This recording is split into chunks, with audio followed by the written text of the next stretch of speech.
Hi y'all, welcome back to my shop. This is a follow-up video on one I did not long ago on these tower tops. A really fun project, and I had real good success from watching someone else's video, a couple of videos, in getting them right. Some of them though I did have to do some rework to get them to work properly.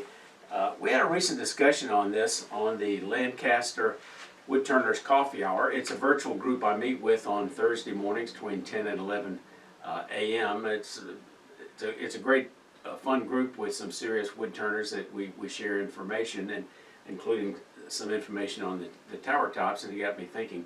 I'll have a playlist of some of their videos in the show notes in case you're interested in exploring it. John Kelsey is the host and moderator, and he just does a fantastic job. He's a retired journalist and first editor of Fine Woodworking magazine, so he's had a lot of experience with these kinds of projects and interviewing people, and he knows how to keep the conversation going and focused. So in this video, I want to look at some of the comments I got on that video, and some of the questions and some of the answers that might help you if you're starting one of these projects or about to start one, to make it a little easier to make sure that everything works properly. And I'll show you some details on the trickiest part, and that's getting the top and undercutting it and getting it where it'll spin. Whoa!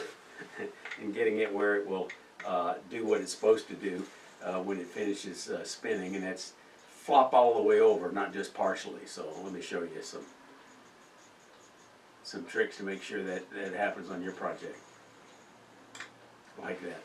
Longtime viewer Harold Bowen asked about what kind of wire I used for making burn wires, because I demonstrated that in that video, and I will show you here in just a moment. So when you make one, you got to make a little groove for the wire to run in. Let me turn this off and let me show you the three burn wires that I have. I have three different sizes. I have a very small one, which I don't use very often. It's made out of a piece of nichrome wire that a friend of mine gave me. Basically, it's the kind of wire you'd find in a toaster oven. That's one wire. Another wire, which again I don't use all that often, it's just a piece of copper wire out of a piece of Romex cable. This is probably 14 gauge because it's flexible. This makes larger burns, and it does well because copper heats up real well. The bad news is after a while, after you've used it quite a while, it can case harden, it won't bend as often, and it eventually will break. But heck, it's cheap and it works. You know, let me show you how that one how it works. The other thing I want to show you that, you know, I mentioned this before. The guy showed me when we were doing pen blanks together, and I never thought about it. He says, when you use a burn wire, bring the wire down in the back at 90 degrees so you can get enough friction to get it burning. I better turn the speed up a little bit. I'm not going fast enough. You want to get the speed up to, you know, 16, 18, 2000, something like that. But once you fold it down in the back, you know, it starts developing some friction, and it starts burning real well. The one that I use most often though is a guitar string. I couldn't tell you what type. I think it's from an acoustical guitar, but it has the wire wrapped around this around a core. So as a result, it really holds up real well, and it creates friction real well. And I've been using this probably for 8 years, and it just works like a champ. So that's my best recommendation. Find somebody with it that'll give you an old guitar string, or go out and buy some. Let's look at the tower wall thickness. All these were done by eye. I didn't measure any of them, but they're all right at 3 millimeter or 1/8 of an inch, and I kind of use this parting tool as a visual reference when I made them, and they all work just fine. One of the keys is getting the inside of this tower flat. Flat across. Now it might have a tiny little divot from your original drill, a tiny little divot, but you've taken most of it out. The one that did not work well, but it still worked, is one where I left the entire divot in there, and my theory is that maybe there's too much friction, and when you spin it, it has a tendency to kind of bounce around on there. It just doesn't seem to work as well. It tends to bounce a little bit, but it still works. But the others all tended to work a lot smoother. That little bitty point might have helped center it when you drill, but it'd still come out of it and move around, and I think that's important. Now, the size of these, all of these, I used a starter hole with a 7/8 inch drill bit, and then I went in there and squared up the wall, make sure the wall is square, made sure the wall is flat, and I took a flat tool and laid it in here to make sure it was flat. Another subtle aspect is, I think if the closer this is to 90 degrees, the more dramatic it appears when it flops over. So that works fine with this one and this one and this one. Actually, this one not so much. And there's two factors to that. Number one, it's the tower needs to be probably fatter at the top than the bottom.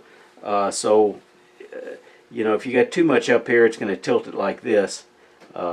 The other factor is the back. The back of the point needs to be about even with this.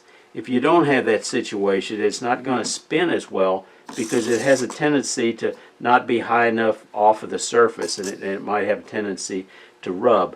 But it also means it's going to stand a little more upright as opposed to like this one that tends to lay down a little bit more, which gives it's a little more dramatic, I think, when it stops spinning. So the importance is there's just a little bit of clearance from the back of this to here. These two tend to be pretty good. These two that are a little deeper, where the back of this is behind it, don't tend to spin quite as well because this may bounce off the edge or part of the tower, and when it folds over, it's not going to lean over as far. So it's not going to lean over as far as whoops, it's only wood, as that one does. Andy Milligan, 7525, asked about the spiked drive block I had. He said, since you use the tailstock to center the piece, does the center brad serve some other function? I don't see it adding to the torsional strength. Thanks for another great demo. Not really. I just put 4 of them in there. I figured one of them in the middle might help me center it on something, but as he pointed out, you're going to do most of the centering with your live center. R. Goodleaf asked, wow, another spinning top project, very cool idea. Are any of the measurements of the pedestal and the undercutting the tip critical? Well, my answer was I just went by eye and feel. If you undercut the tip with a 1/4 inch parting tool, it should work. If it does not flop all the way over, you probably have not hollowed it out enough, or the turret is not flat, and I'll go into a little more detail here in a moment. For this one, I'm going to come back a full 3/8, part down a full 3/8 of an inch to make sure I'll have the point extended out.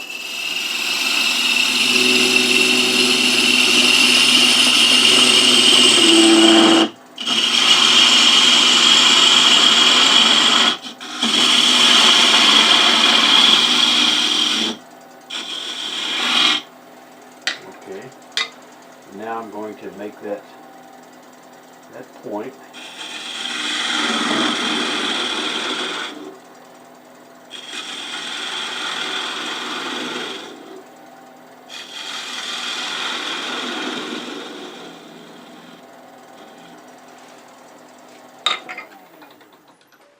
And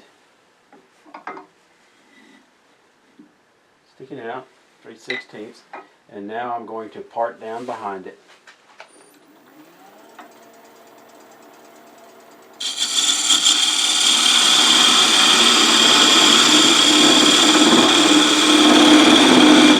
I'm doing most of the hollowing with this parting tool.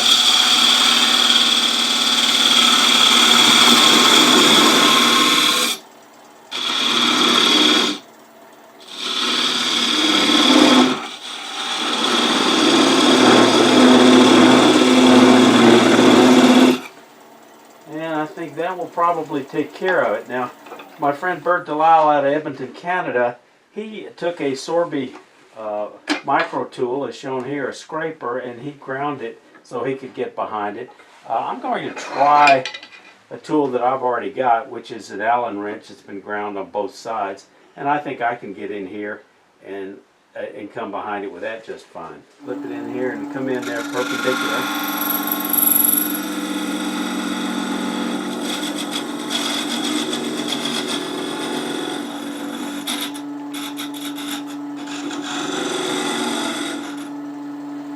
That's got it. Now I'm going to hollow out this a little bit more. I'm going to finish hollowing it out with a 3/8 inch detail tool, which I can get in there a ways, I think, to lighten it out.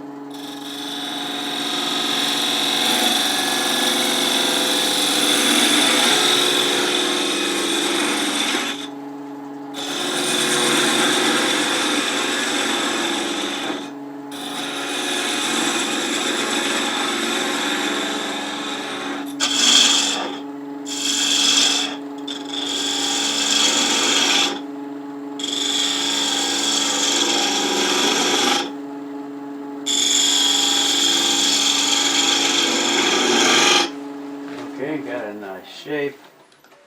I've got it fairly thin, but I can get it. I don't think I need to get any thinner. I think it'll be just fine. This one hasn't been hollowed out nearly as much as the other, so it's fairly heavy. Let's see what happens. That doesn't count.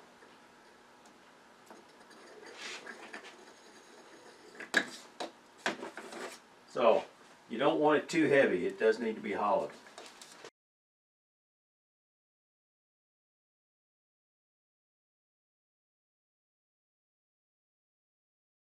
Click on the link above if you missed that original video. Remember, your comments and questions are important to me, so leave them in the comments section below. And remember, y'all stay safe. Come on back, you hear?